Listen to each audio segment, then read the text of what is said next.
Good afternoon. I want to try to get this started so we can get you back to work. My name is Larry Bartman. I'm Vice Chair of the Chamber of Commerce. On behalf of the board, I'd like to welcome you to the State of the City address. We're going to let these people sit down, and then we'll do the Pledge of Allegiance, and then you can go back to eat. Bob tells me he's got a longer than normal presentation today, so we want to get things going and get you back to work.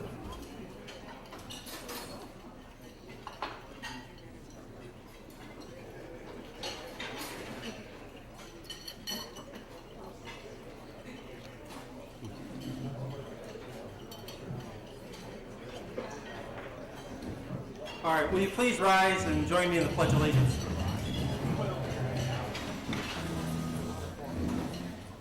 I pledge allegiance to the flag of the United States of America and to the republic for which it stands, one nation, under God, indivisible, with liberty and justice for all.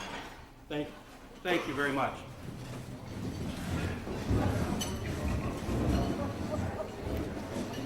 First thing I'd like to do is introduce some of our special guests today. I'll start with the city. Of course, Mayor Bob Eschbach will be talking in a minute, but I would like to introduce the commissioners. Dale Baxter, please stand.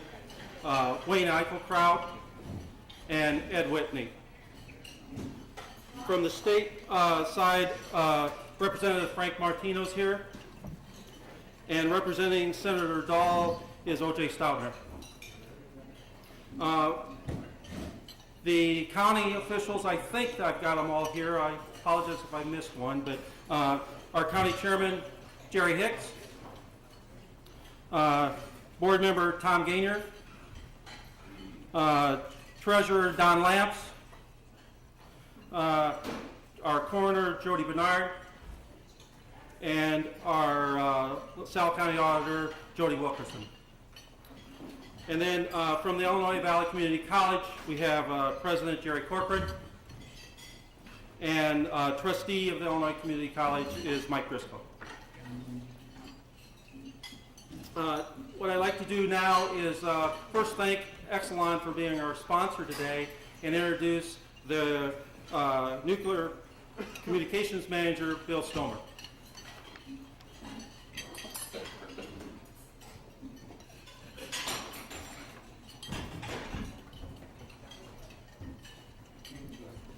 Thank you. I just wanted to take a moment just to tell you how honored we are to be here today and to hear the mayor's words of encouragement for the great city of Ottawa.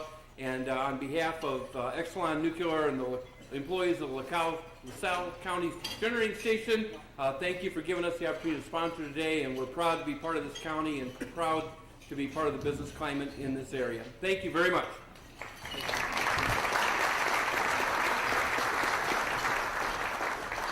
And now I'll introduce our Master of Ceremonies, Dr. Don Mamano.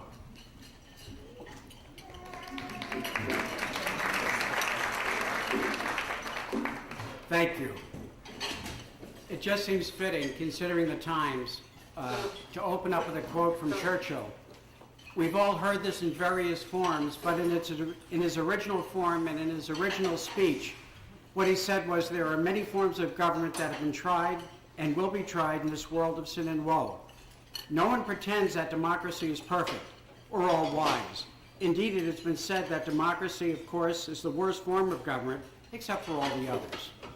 Well, here we are to express our views and to bring together those that manage our society and to be able to question them concerning what we think is appropriate or not. Before we start, just a little bit of housekeeping.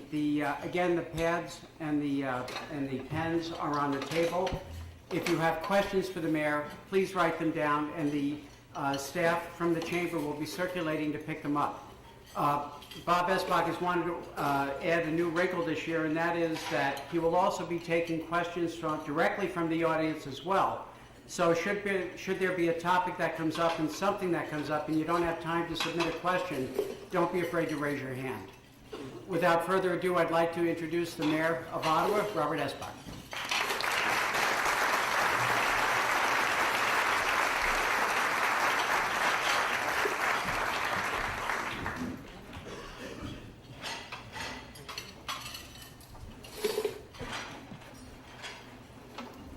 Thank you.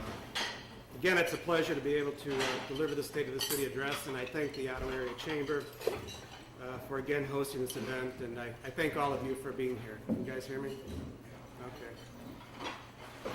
It's always difficult to cover all the activities that occur in the city within a year. What to talk about, what to leave out. Equally hard is to decide who to mention and who to thank. We're all in this together, and everyone who cares about the city and contributes in any way to make it a better place deserves thanks. And as Don said, my comments are a little bit longer this year. I try to keep them short, but don't pretend you're going to the restroom because we've locked the doors and nobody's getting up until I'm there. Personally, I'd like to thank the members of the City Council for their dedication to their jobs as commissioners. Commissioner Ed Whitney and Commissioner Wayne Eichelkraut I've had the pleasure of serving with for almost 12 years now, Commissioner Dale Baxter for 8 years, and Commissioner Dan Awesome for 4 years. And each one of those gentlemen brings unique skills and viewpoints to the table. And though these viewpoints always aren't shared, usually we come to consensus, and in the few cases we can't, we support the final decision of the council and move forward. I'd like to begin, as I usually do, by looking back at this past year to see what progress has occurred on the economic development front, particularly since most of you are interested in that topic. While growth in economic development in the private sector has come to a standstill in many communities, Ottawa still had a very good year. In the past 12 months, we processed over $47.5 million in new construction permits, compared with about $28 million in the same period the year before. Some of the larger projects include additional work at International Titanium Powder, which is now expected to begin production of titanium powder in about a month, and bring over 60 new well-paying jobs to the community. Pleasant View Lutheran Community has begun a complete renovation of its existing nursing care facility and the construction of a 44-unit assisted care facility. This new $12 million project is the first phase of a 3-phase project which will include up to 16 townhome housing units. Another very major project on the south side, which we expect to commence in the next few weeks, is the Ottawa Pavilion renovation and expansion project. This $14 million project includes a renovation of the existing annex and the construction of a new building with 129 beds, replacing the older facility dating back to the late 1920s. Another new development, Ottawa Regional Hospital finished the expansion of its parking deck and additional work at the hospital facility, and now is in the process of a major addition to the recently acquired Ottawa Medical Center on East Norris Drive. That $3.1 million project will provide upgraded immediate care services and state-of-the-art lab services for the community. And finally, a few months ago, Ottawa Regional dedicated its new outpatient mental health facility. This project was made possible in part by a generous donation from the James Downey Endowment. This project is expected to obtain LEED Platinum certification for its environmentally friendly and sustainable design and construction, the only such building in LaSalle County. This should surely be a source of pride for Ottawa Regional and the community it serves. There were many significant developments on the north side of the city this past year, including the completion of the soon-to-be-open Goodwill Industries facility. This $2.2 million project is expected to employ about 40 people and is a very green-oriented organization, even providing recycling services for electronic devices. Is Sam Schmitz here today, any chance, from Goodwill? Okay. Also north of I-80, the Bill Walsh Automotive Group has commenced construction of a new 5,300 square foot Kia facility, which will reflect the style and architecture that solidifies the Kia identity. When that project is completed, Bill Walsh Ford will be doing a complete facility renovation at its adjacent Ford and Lincoln facility.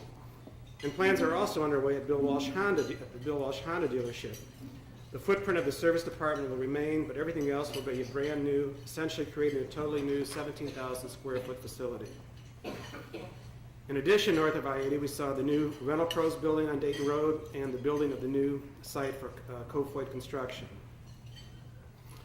Also up north, but on the south side of I-80, we've had several significant additions to the city. In particular, the recently opened Marriott Fairfield Inn and Suites, a new 84-room hotel and suites facility, which will offer visitors to Ottawa a new level of service and amenities, including a fitness center, pool, and conference center.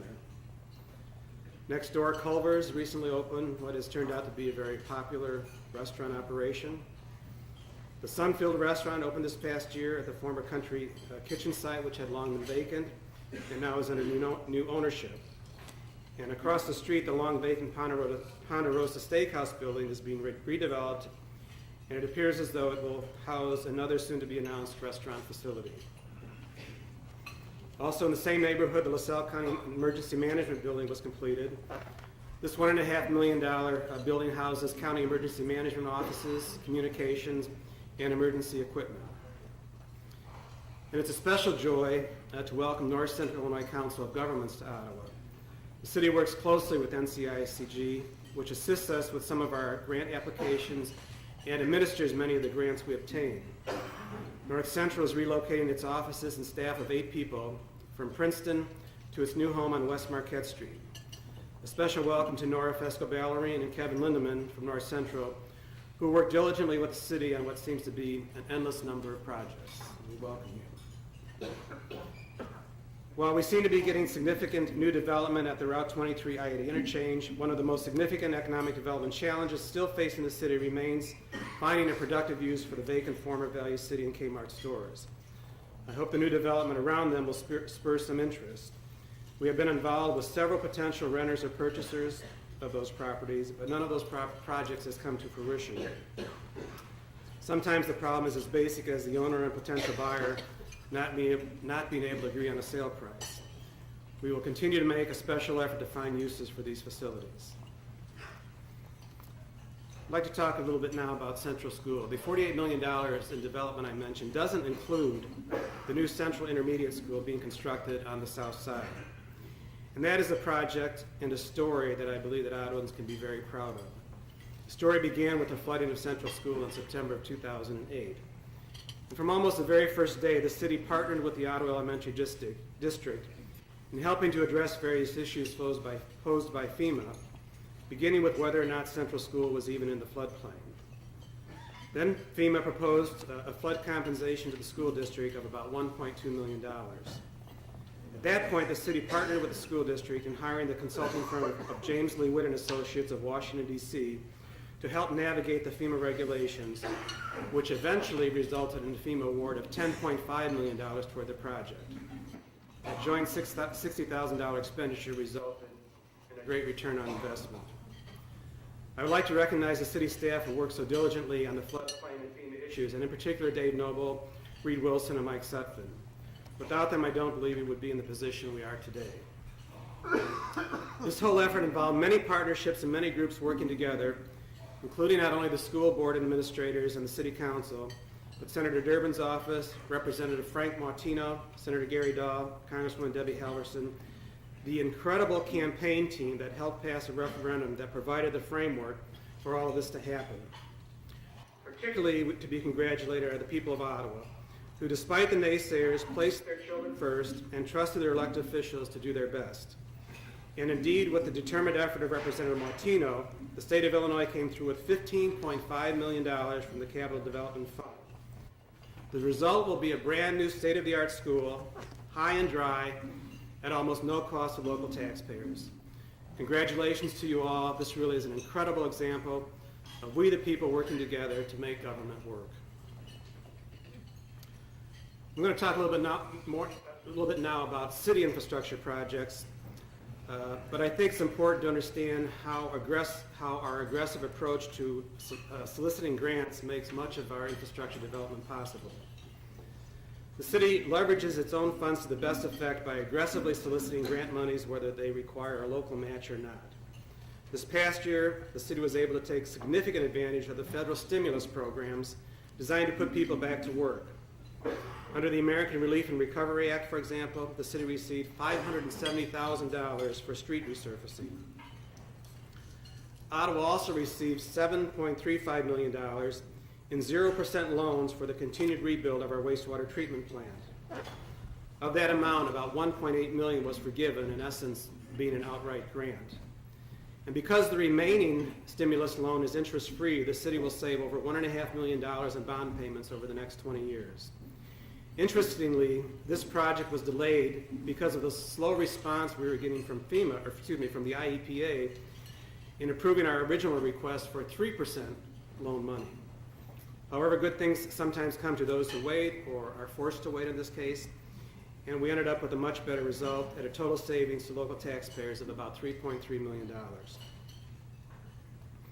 Another economic stimulus project program the city took advantage of involved recovery zone bonds. With the cooperation of LaSalle County, the city was able to utilize $2.5 million of those bonds allotted to this area to extend water and sewer throughout the Heritage Harbor project at the city's eastern edge.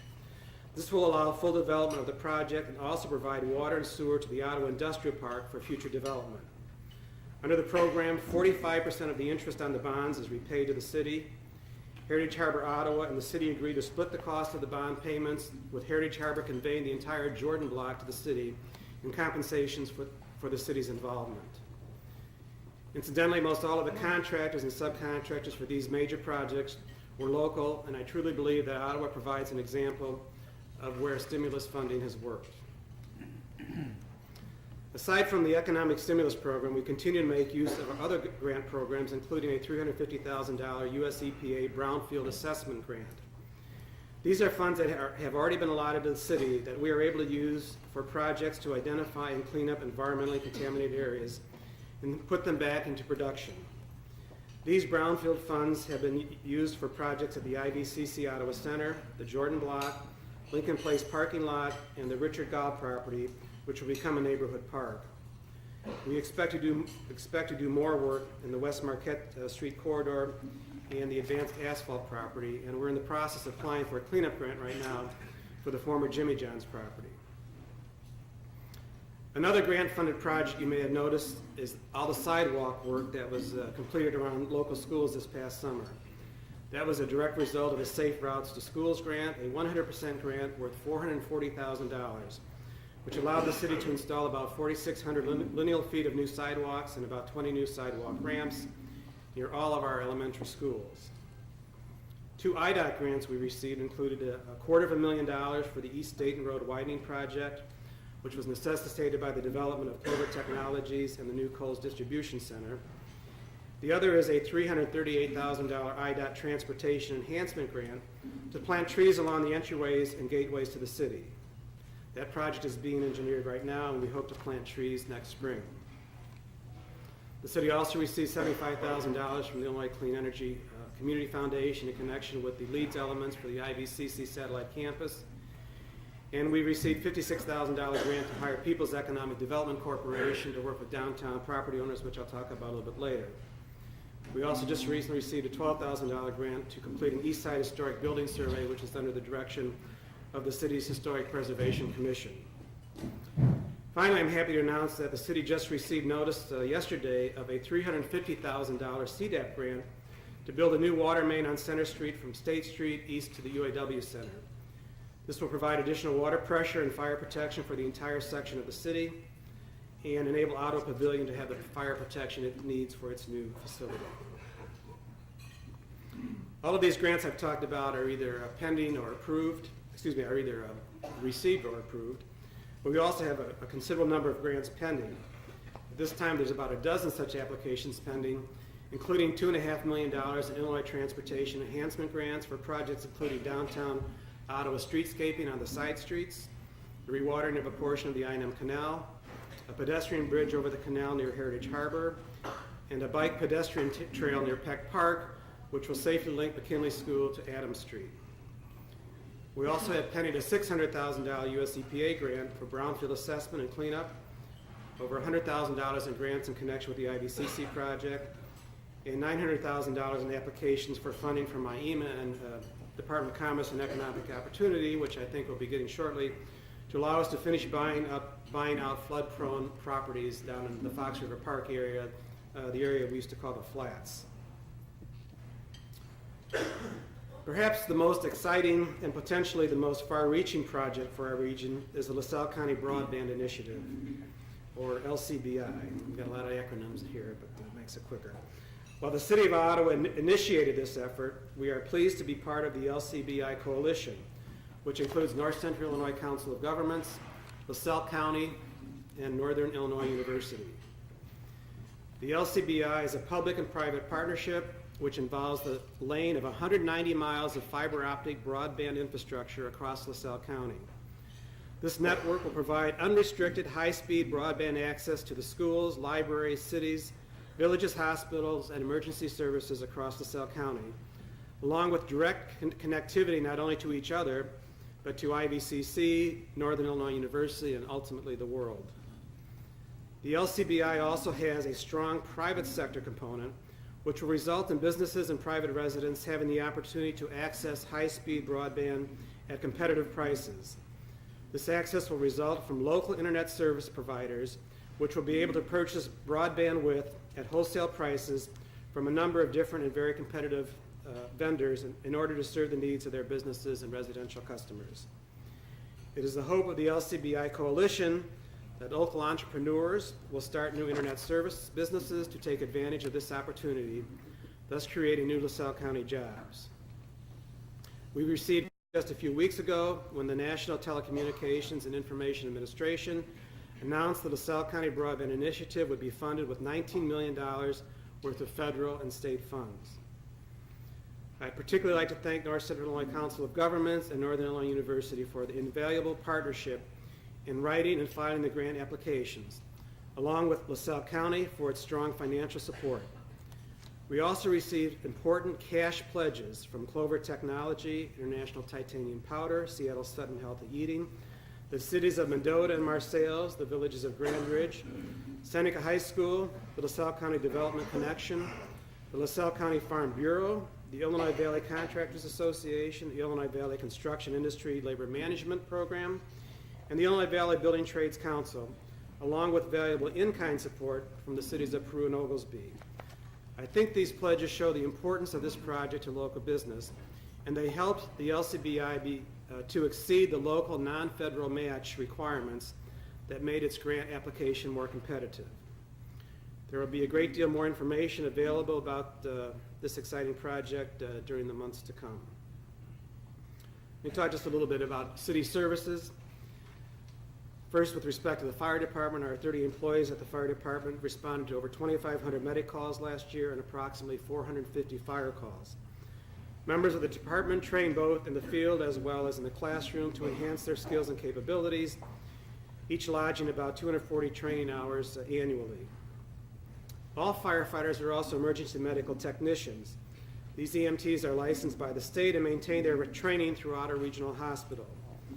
The fire department currently has 2 paramedics and another individual in paramedic school.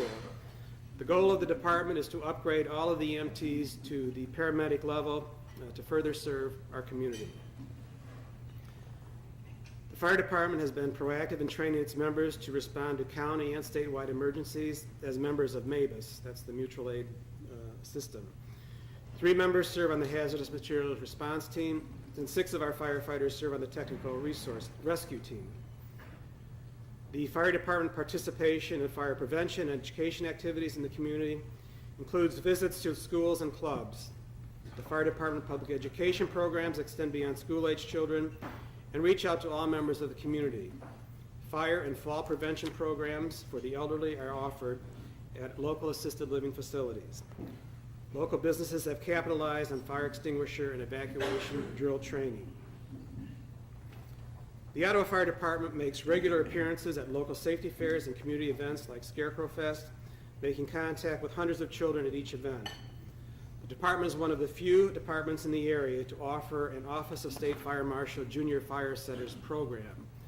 This enables the department to address children who have been involved in behavior that not only endangers the city, not only endangers the child, but also the community as a whole. This year, our department took possession of a new fire truck. This unit was manufactured in Appleton, Wisconsin by Pierce Manufacturing. It's a 1,500 gallon per minute pumper with generator, light plant, and all required equipment is compliant with national standards. The new truck costs approximately $400,000 and it's in service at our South Station. The department also took delivery of 26 new air packs. This purchase was approximately $120,000 made possible through a grant of FEMA funds. This will upgrade the air system to new technologies. During this past year, Bill Walters, a 25-year veteran of the department, retired. Chief Duback will be ending his 26-year career when he retires next week.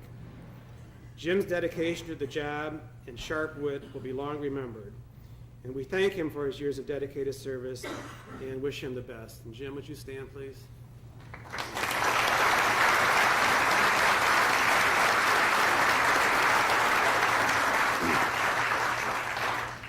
Deputy Chief Jeff Newberry will move up to the chief's position as Jim steps down. I just learned that Jeff will be honored next week by the Office of the State Fire Marshal for successfully completing Fire Officer 3 certification, the highest level of certification awarded by that office. Congratulations, Jeff.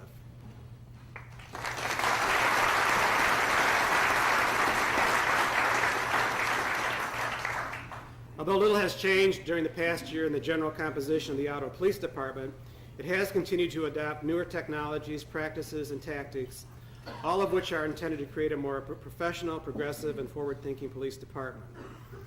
The result has been a number of services being offered that are far beyond what one might consider normal law enforcement services, such as patrol and investigations. These include success-proven services and programs such as the Juvenile Peer Jury Program, school resource officers, the Child Abduction Rescue Team, the Elderly Service Officers, the Emergency Response Team, and Child Safety Seat Installation and Inspection Services, to name a few. In 2009, the department's sworn personnel stayed very busy, responding to more than 18,000 calls for service, while the department's telecommunicators answered more than 113,000 telephone calls, nearly 12,000 of which were 911 calls. Another notable accomplishment of the department has been the successful start of the Ottawa Police Department's Citizens Police Academy. Following more than 2 years of planning, the department held its first Citizens Police Academy this past spring. The Academy is a program intended to establish and build upon the relationship between police and the citizens they serve by providing education about all aspects of the police department and the jobs performed by its personnel. The program is held one night a week for 12 weeks and delves deep into patrol investigations, 911 telecommunications, K-9 handling, evidence, narcotics, police records, the tactical SWAT response, to name just a few, and the laws related to all of those things. Officer Brendan Donahue, an officer heavily involved in the education of our children through DARE and GREAT programs, facilitates the academy. And more than 20 people attended and graduated from the first academy, and all giving high reviews of the program, as well as strong recommendations to others who might consider participating in the future. Because of the success, the second academy started last month and is currently in progress. Anyone wishing to attend future Citizen Police Academies should contact Chief Solomon or Officer Donahue. It's no secret that tough economic times often bring with them sharp increases in crime. The Ottawa Police Department braced for the worst as the economy spiraled. Thankfully, the relationship between the economy and crime has seemed non-existent in Ottawa. In 2008, Ottawa's crime rate, as recorded through the Illinois State Police Uniform Crime Reporting Statistics, dropped by more than 20% to a low never seen in any of the statistics currently available to the department. 2009 saw a 0.5% increase from 2008, resulting in the second lowest crime rate seen in these statistics. And I'm happy to report that the current trends for 2010 seem to be following the previous 2 years' low levels. Logic would suggest that a lack of law enforcement in society would surely result in runaway crime. The same logic would also suggest that these all-time low crime rates are a result of having a force of proactive, well-trained police officers, making Ottawa a safer place to live, work, and raise a family. And although crime rates and arrests have shown drops in the most recent statistical data, drug-related arrests made specifically by the Ottawa Police narcotics detectives showed a 58% increase. The statistic, in comparison to the other crime statistics, suggests that times are not getting worse, but enhanced enforcement in the narcotics division is paying off. Every year during National Police Week, the Chief of Police recognizes one of his officers by presenting the Officer of the Year award.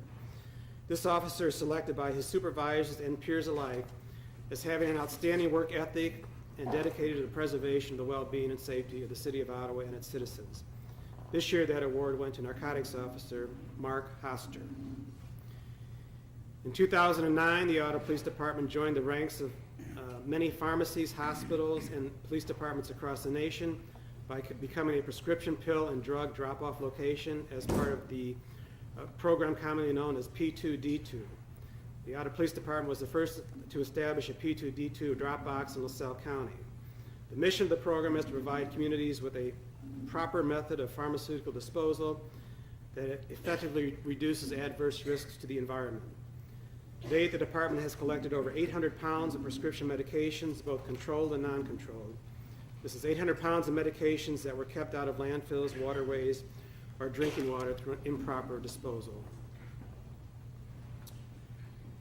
Talk a little bit maybe about our parks now and our Park and Rec Board. In 2009, the city's Playground and Rec Board took on new responsibilities, forged ahead on existing projects, and looked into the future at the recreational needs of the city.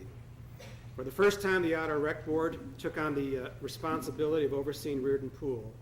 The board immediately commissioned a study of the facility to begin plans for the pool's future. It is the board's intention that Reardon Pool remain a vibrant recreational resource in the city of Ottawa. The board also took another step toward completing the long-term improvement plans for Lincoln Douglas Park. New playground equipment and new sidewalks were installed on the west end of the park.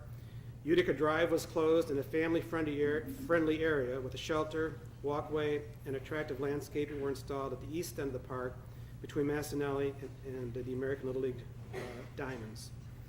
New parking was also created on the east end of the park. The area east of Massanelli Field will soon see construction of a second high school-sized baseball field and a soccer field. Construction has already begun on new shelters and new landscaping between the adult softball fields. And soon work will begin on a new tennis courts at the south end of the park, and these are funded partly through FEMA as replacements to the tennis courts we lost in Allen Park. All of these improvements, together with the pool, make Lincoln Douglas Park a destination where a family can spend an entire afternoon and evening.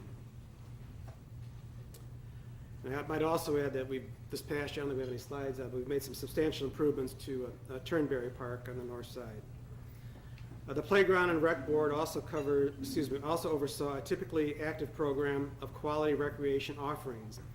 Winter recreation opportunities included the Senior Tea Dance, Adult Men's Basketball League, and winter recreation activities at Marquette Academy.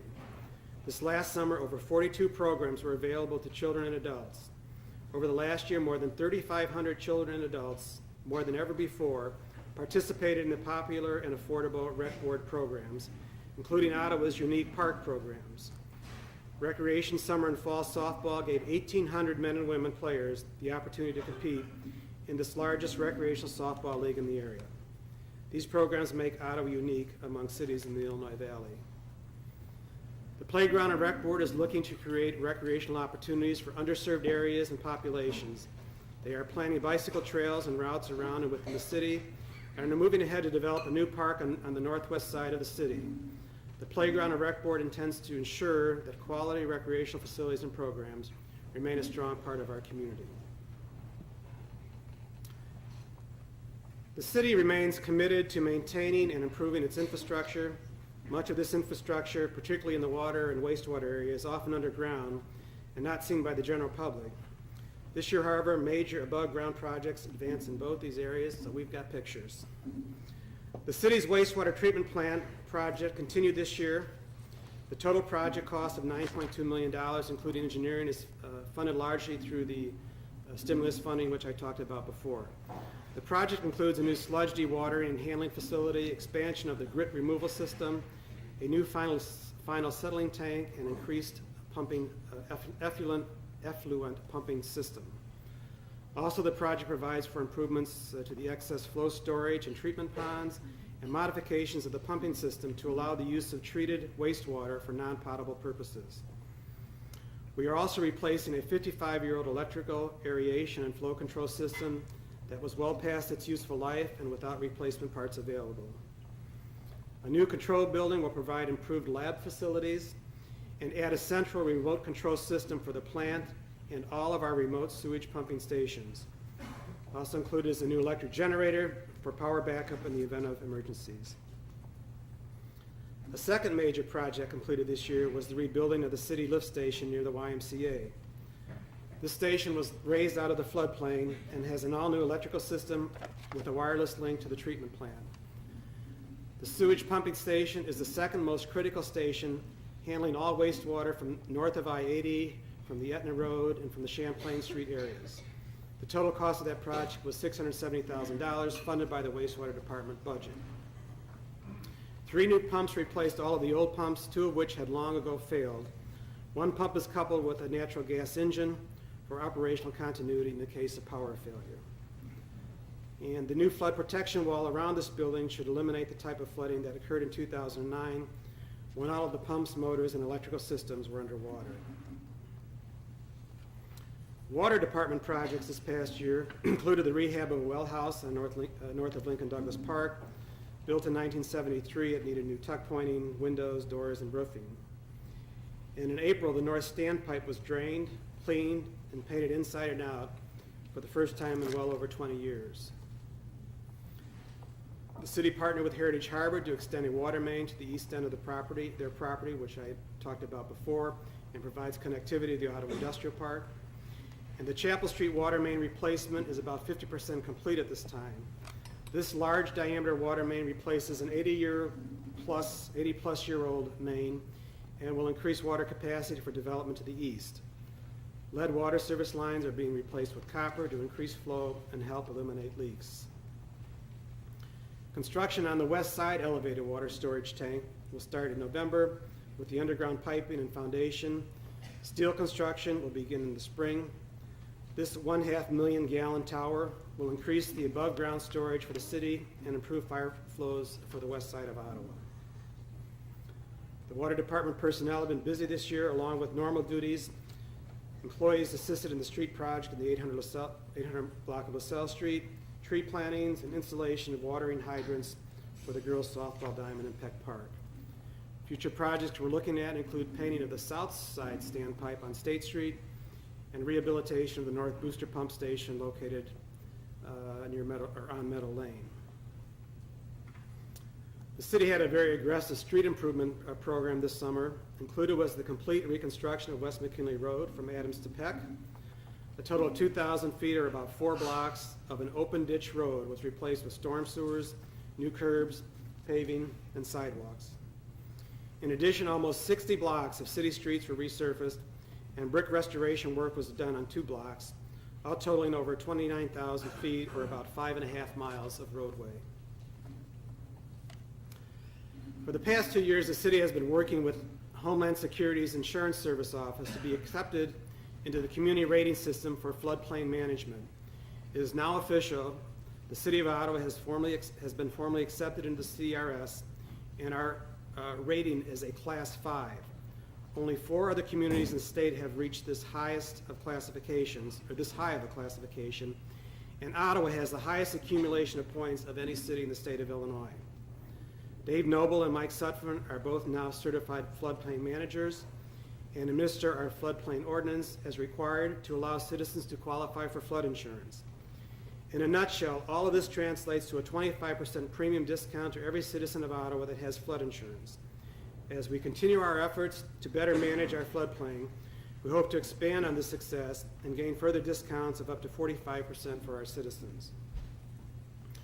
This year, FEMA announced a significant change in the floodplain maps. An aggressive and proactive approach by our Community Development Department has greatly improved our information database regarding the floodplain. Errors that were discovered in the FEMA maps have been corrected and will be reflected in the new maps. Although this sounds relatively simple, it was a monumental task that required hundreds of hours of work, dozens of public meetings, and special meetings with owners of floodplain properties. I commend the citizens of the community for embracing and supporting this effort. Many neighbors along the rivers actively banded together to hire surveyors to obtain elevation certificates and maps, which were then shared with the city. Without their cooperation, we would still have substandard information and inaccurate maps. The City of Ottawa's Flood Commission, which was just formed about a year ago, will soon report to the City Council with a new upgraded flood warning and response plan. The Commission has worked very hard for the last year in developing this plan. We are far better prepared for a flood event than we ever have been in the past. One related concern has been protecting the wastewater treatment plant along the river from flooding, And I would just note that we're planning to construct a flood protection wall around that plant and are in the process of getting the necessary permits. Ottawa, Illinois, a college town. Doesn't that sound great? After nearly 18 months of effort, the Illinois Valley Community College Ottawa Center opened for business on August 18th. The college is housed in the former Ottawa Post Office and Central Banking Operations Center on West Main Street. The building was purchased by the city, renovated to meet the educational needs of IVCC, and then leased to the college with a 5-year agreement. The purchase and renovation by Vistry Construction were paid for by the city's enterprise fund, an account created for the purpose of economic development by setting aside fees paid by the new wind farms in the southeastern part of LaSalle County in exchange for access to Ottawa's enterprise zone. The IVCC Ottawa Center will provide many more Ottawans and eastern LaSalle County residents with the opportunity to further their education and thus improve their chances of success in life. Its downtown location will also assist the efforts of the city to promote economic development in downtown Ottawa. I want to thank and congratulate IVCC President Jerry Corcoran, IVCC Board Trustees for their vision and concern for the students of the entire IVCC district. And with us today, as mentioned, is President Corcoran and Mike Driscoll. Thank you, gentlemen.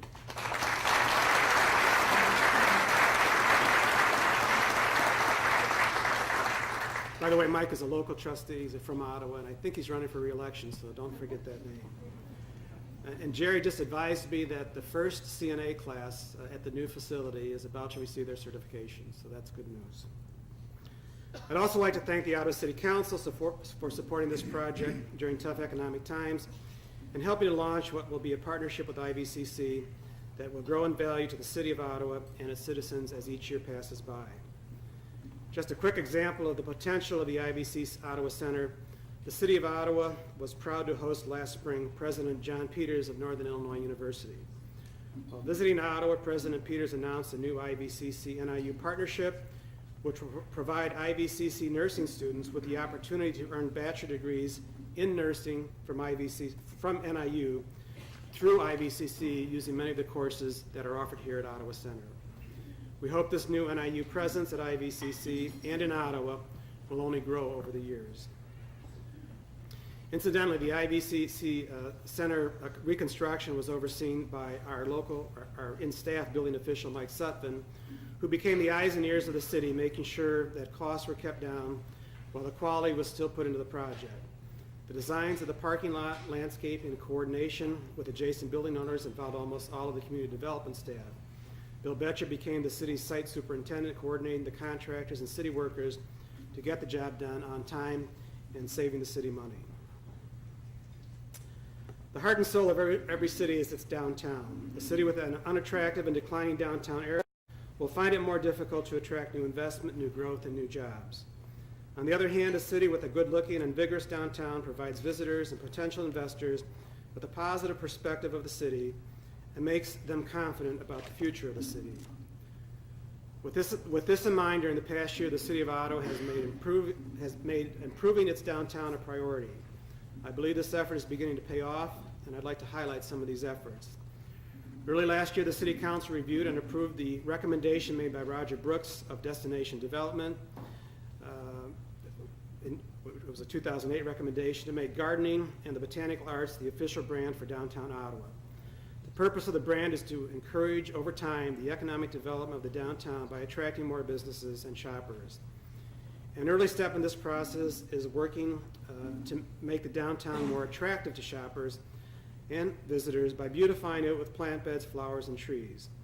While many of these plants and trees have been concentrated in the 700 and 800 blocks of LaSalle Street, the beautification efforts have spread throughout the downtown, to the Courthouse Square, the parking areas, the Jordan Block, the city street corners, and more.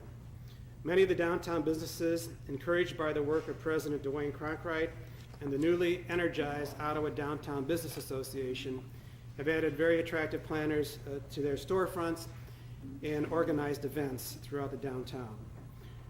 Our Community Development Department oversaw the landscaping of the 700 and 800 blocks, which included Arnie Banster designing the hardscape and getting IDOT permits, Tammy Hufto planning and coordinating landscaping, and Bill Betcher directing all construction activities, along with Mike Sutphin providing advice on building issues. This, along with assistance during construction from Public Works employees, resulted in significant savings to the city. Credit for this effort also goes to a number of wonderful volunteers. These include master gardeners and members of the Ottawa Garden Club, who take care of the 700 and 800 block streetscapes. Can you believe that a volunteer gardener has stepped forward to maintain every single plant and tree bed in these 2 blocks? They take care of these beds as if they were in their own backyards. Alan Howder and the crew of Community Service Youth under his charge are responsible for the beautiful flowers around the courthouse, the Jordan Block, and South parking areas, the Riverwalk area, and more. In fact, I have trouble keeping up with them. And for years, Anna Mattis and her volunteer crew have been responsible for the great and growing beauty of Washington Square, one of the truly special places in Ottawa. And I had the opportunity to meet with Anna yesterday in Washington Square, and she told me after 8 or 9 years she's going to be stepping aside from that role and let somebody else take over. And I'd appreciate it if Anna would stand up and we could give her a round of applause for her many, many years of service.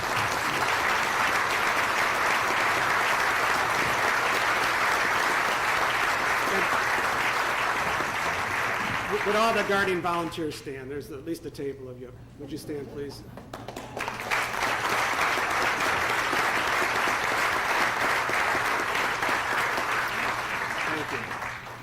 And across from the park, the grounds of the Reddick Mansion provide an especially beautiful setting for this historic crown jewel of Ottawa.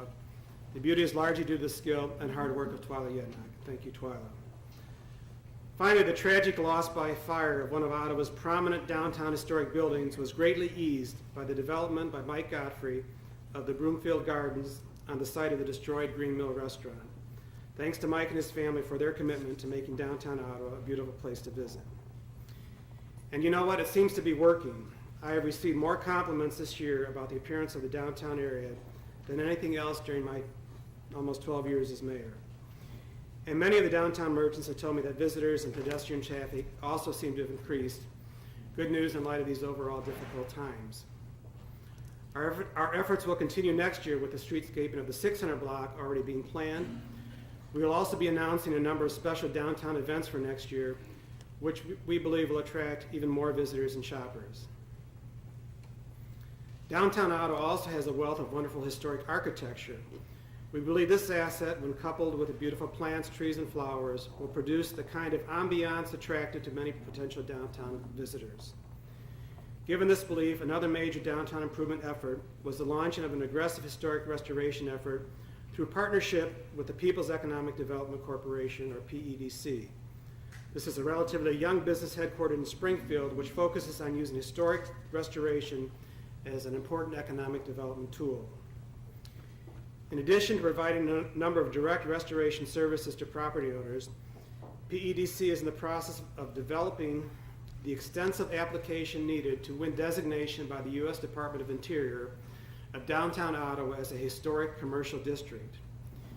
In addition to national recognition, the Historic District designation makes owners of historic downtown buildings eligible for federal income tax credits to be applied against the cost of restoration or renovation of their buildings.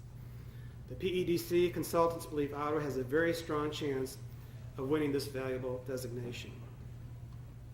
The 2-year contract of the city with the PEDC was made possible, as I mentioned before, by a grant which covers 75% of the cost. The combination of the PEDC assistance and several existing City of Ottawa programs, including TIF benefits and our facade improvement program, has allowed us to put together an attractive package of incentives designed to both encourage existing owners of downtown historic buildings to restore the facades and also to attract new investors to purchase historic buildings and then renovate them for commercial purposes. This effort seems to be working, as we have seen during the past 2 months, a definite increase in the interest of potential investors in the historic buildings available for sale in downtown Ottawa. Within the past 2 weeks, several downtown buildings have been sold and will house new businesses, and several more are being seriously considered for purchase. Of course, the poster child for this program is the historic building at the corner of Madison and Clinton being restored by Dave Rabideau. Not only will this be a beautiful example of restoration, It demonstrates the commercial value of restoration, as the space in the building has been leased to new tenants almost as quickly as it has become available. A medical office, a beauty salon, and a new tapas-inspired restaurant occupy the first floor. Apartments closed for over 45 years once again serve downtown residents at the second level. Thanks to Dave for his commitment to downtown Ottawa. The Special Events Committee continues to support some of our community's favorite annual events, including Cruise Night, Music in the Park, the Founders Day Picnics, Jericho Fest. New events they helped sponsor this past year include the Green Feet Festival, which was held in June, and the Downtown Merchants Ice Odyssey, which was held in December. This year, for the first time, the committee has taken on the task of organizing the annual Festival of Lights Parade. With the retirement of Don and Betty Gillette of Gillette Parade Products earlier this year, this committee is committed to keeping alive Betty Gillette's vision of having a parade for the kids, with entries being non-commercial and non-political. Admittedly, our holiday parade over the last 20 years, the parades have been beyond compare, and we will not be able to duplicate them. But the committee invites members of the community to step forward and offer entries and their support in keeping this annual tradition alive. The Music in the Park Summer Series again offered a total of 7 Saturday nights of live music performed at Washington Square. Due to the extreme hot weather in August, the groups playing set up inside the park rather than on the Jackson Street stage. The bands and the audiences all seemed to enjoy the new venue and have suggested it be a permanent move. Anyone interested in offering ideas for new performers or new ideas for special events, I urge to send a note to the committee at the attention of City Hall. And the Ottawa Visitor Center has moved toward promoting events rather than putting them on. It was realized that the change of focus would allow a greater impact and allow the Visitor Center to assist more groups in doing what it does best. From Scarecrow Fest to bodybuilding to Jeepsters, the Visitor Center promotes a wide variety of activities and groups. Also implemented this year was the rotating billboard campaign. By committing to a 2-year contract, tourism dollars now provide some anchor events with something they could never previously afford, a billboard in the suburbs. Every 30 days, a new image goes up promoting Ottawa and its events at no cost to the event planner. Another example of how tourism dollars are used to provide assistance to local groups while encouraging visitors to the city. The story of the Ottawa Radium Girls is one of the most tragic in the history of our city, yet it is a story which needs to be told. It is a story of many young Ottawa women unknowingly exposed largely during the Depression years to the deadly effects of radiation while painting the dials of luminous clocks with pure radium. This exposure resulted in many of those women suffering horrendous and often deadly health problems. Yet, the efforts of some of the victimized young women to publicize their plight and seek appropriate compensation gave rise to the passage by Congress of legal protections, such as the creation of OSHA, which now protect on-the-job safety of American workers. The City of Ottawa, in partnership with the Ottawa Visitor Center, Illinois Valley Community College, Laborers Local 393, Willie World Community Productions, and Miss Madeline Pillar of Mendota and her family, has launched a campaign to ensure the Radium Girls story is told through the creation of a memorial on the site of the former Luminous Processing Plant at the corner of Clinton and Jefferson Streets in Ottawa, a site now owned by the city.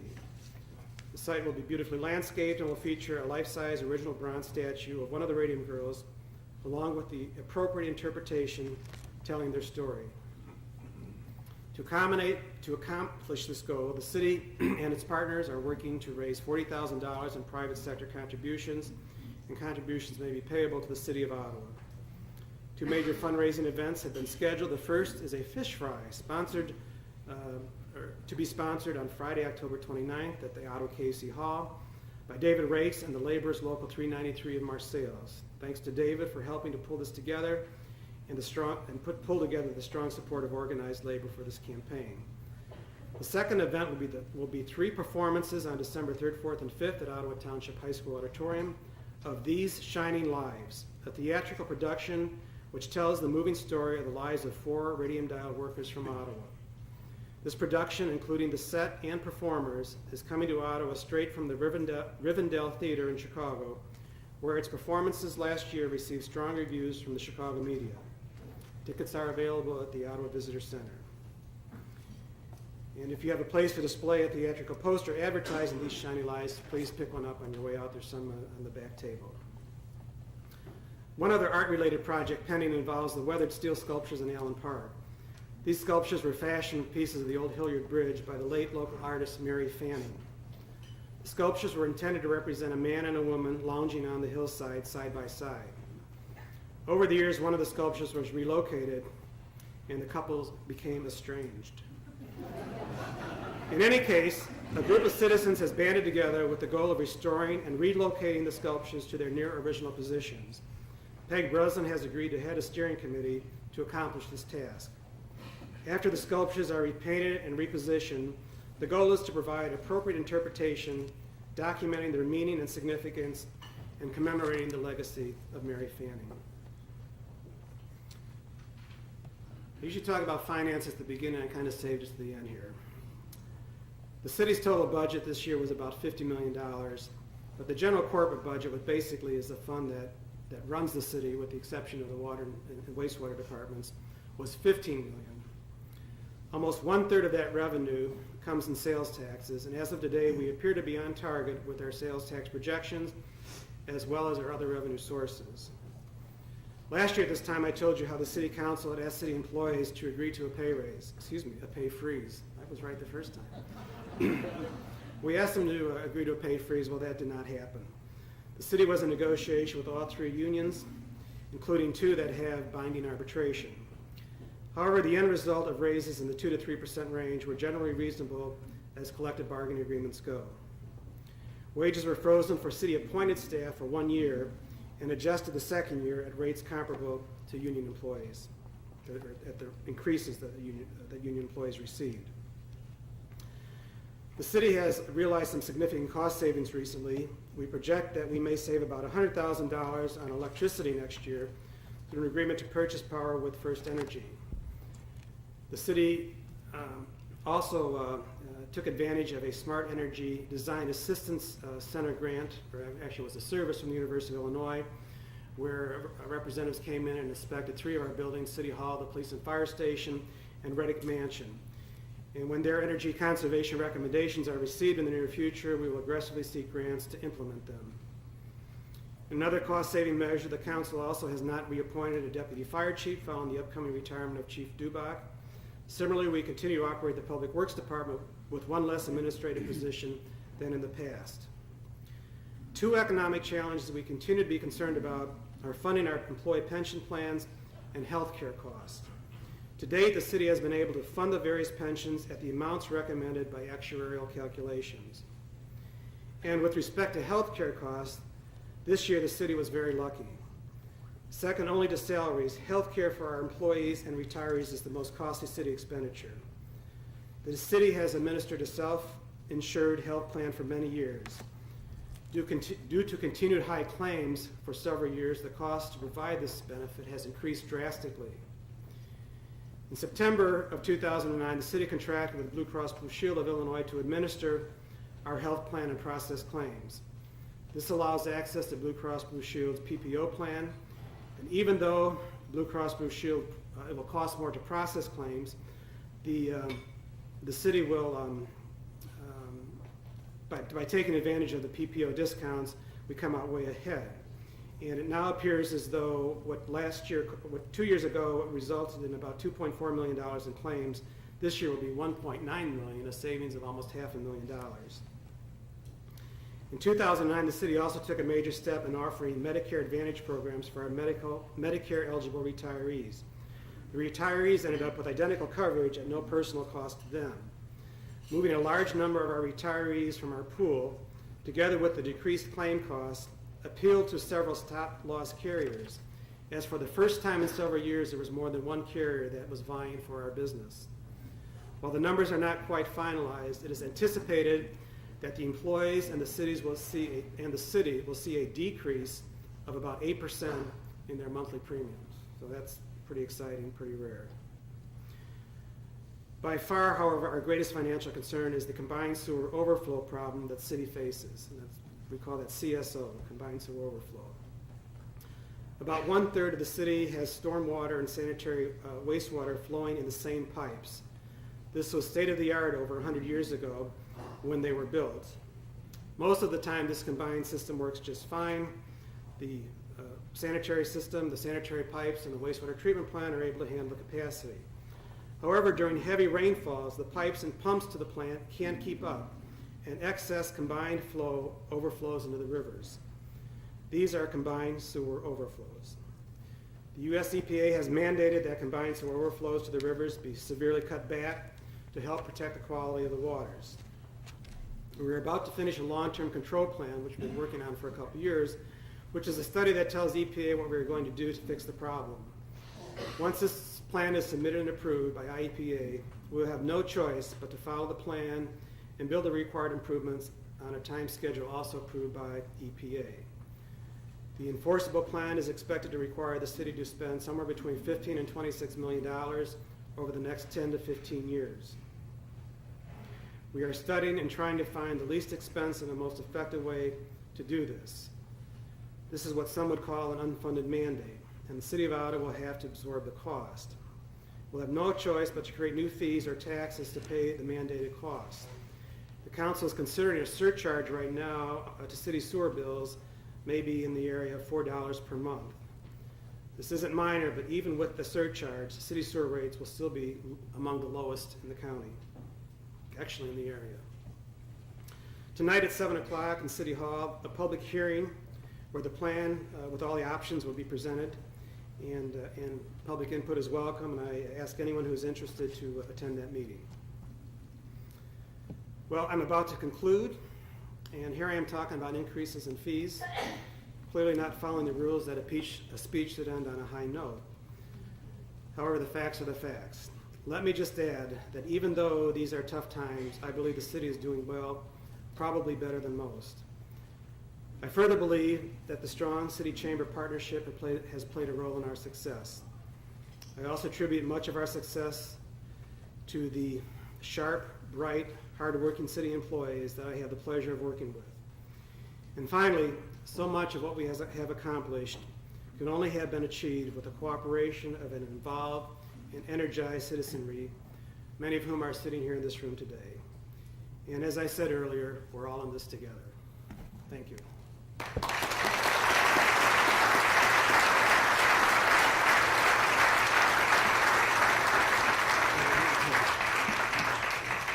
I also wanted to thank Mark Pentecost for a lot of the photographs he did, and he did a great job on those. So thank you, Mark.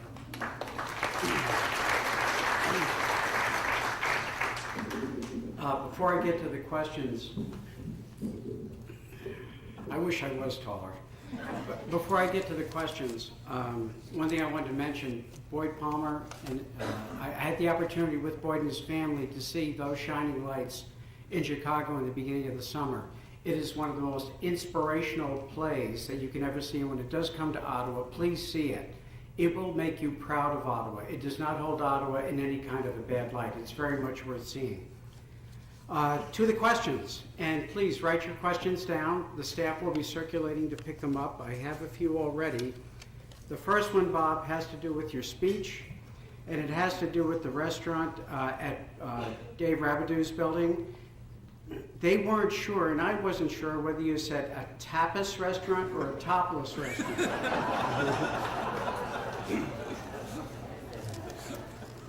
That's kind of funny because the police chief came in one day and said, Bob, I've got to tell you what I've been hearing. There's going to be a topless restaurant across from City Hall. But I've been told it's a tapas-inspired restaurant. What is the status of the aqueduct cleanup? I talked a little bit about that in my last State of the City speech. We're very concerned about the aqueduct because of the buildup there of debris and also the sedimentation that's built up, which causes the debris to collect and build. And I've been sending a letter almost every 45 days to Director Mark Miller of the Department of Natural Resources. I've met face-to-face with Director Miller in Springfield about this. He's very, very aware of the situation. His problem is he has no money. Frank Montino has helped on this, and we've also met a few weeks ago with Jack Lavin, who's the head finance guy for the state, and made him aware of the situation. I heard, maybe Frank knows more about it, I heard through the grapevine that there may be money coming in the very near future to at least get the debris removed, but I haven't heard anything official yet. I don't know if you've heard anything, Frank? Okay. But we're on it, doing the best we can, and they know about it, that's all I can say.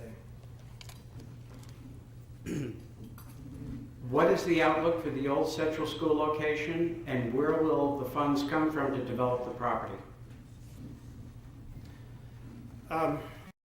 The Central School obviously is owned by the Ottawa Elementary District. We propose to beginning talks in the next month with the district, which they're agreeable to, regarding the city acquiring the property. It seems to me that the city is the most logical entity to own the property. There's all sorts of issues that had to be discussed, decontamination issues, demolition issues, and all of the costs associated with that and all the sources of funds for that. One source of funds, maybe there's a new OSLAD program, that's open space and lands acquisition, that can now also be used for demolition projects. It's called Super OSLAD, I guess. And there are other programs out there, and those are the things that we'll have to explore. I've got ideas about how the property can be used, but that's something that's going to take a lot of community involvement and figure out. I mean, the easiest, most financially achievable solution is to have, nice open space, and it can be great parkland, it can be a venue for events and performances, it can be gardens, it can be all kinds of things. But we might be able to do some more with it, depending upon how buildings are constructed and floodplain issues and so forth. But the first thing to do is to start discussions with the school board, and as I said, I think we'll be doing that within the next month or so. They wanted to wait until they got the new school started. They have a lot on their plate. They got a lot of deadlines to meet, and I respect that, and we'll be working in the next months on that issue. Has the city given any thought to building a parking garage downtown? And the second part of that is comment on the Little City building. Anything with that? Well, on the Little City building, I heard, actually we've shown that building probably 3 or 4 times in the last 3 or 4 months. I heard that there's a contract on it. I know there's a contract on it. I don't know if it's financing's approved and whether it's going to go through. There has been some activity. It's a structurally sound building, believe it or not. It would cost a whole lot of money to fix it up. It would cost a whole lot of money to tear it down. So hopefully something happens there. What was the other question? Any thoughts on a parking garage downtown? Well, I mean, we always think about it. I don't think we need it at this point, but at some point we do. It's something to consider. The typical cost of a park construction is about $15,000 per space, so it's a very expensive project. Unless you build a parking garage right in front of a store where somebody wants to go, they're still going to complain. Well, other than the topless question, I'm pretty well dry here. Okay. Are there any questions from the audience that anyone would like to propose to Bob? They want to go. Well, Is there any news on the reopening of both the I&M Canal and the Effigy Trails? I don't know about the Effigy Trail. I talked to Dan Bell from Department of Natural Resources about a month ago, and there were some washouts that they were still working on. He thought those would be completed. The other issue, though, was that the state shut it down because supposedly there were bullets passing by. I made the comment if they did that in Chicago, they would shut down the whole town.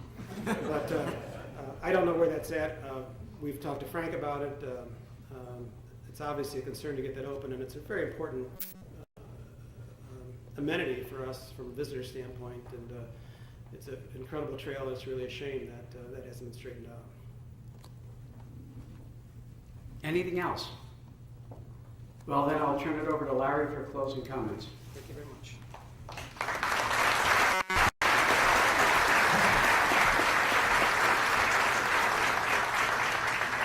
Thank you, Bob. Certainly, there's a lot of things going on here in Ottawa we should be very proud of. I'd like to thank Exelon for their sponsorship today, and I also like to thank them for being the Master of Ceremonies. Other I'd like to thank our donors. That's Ottawa Delivered, Ottawa Regional Hospital and Healthcare Center, Pleasant View Lutheran Life Community, SABIC, First National Bank of Ottawa, the Times, and then WCMY 95.3 FM. We appreciate all your support. I'd also like to thank Ed and his staff, and wonderful job again, and the ambassadors for doing their job as always. And finally, we couldn't do this without Meg Skelly and Stephanie Robinson, staff of the Chamber. Thank you very much.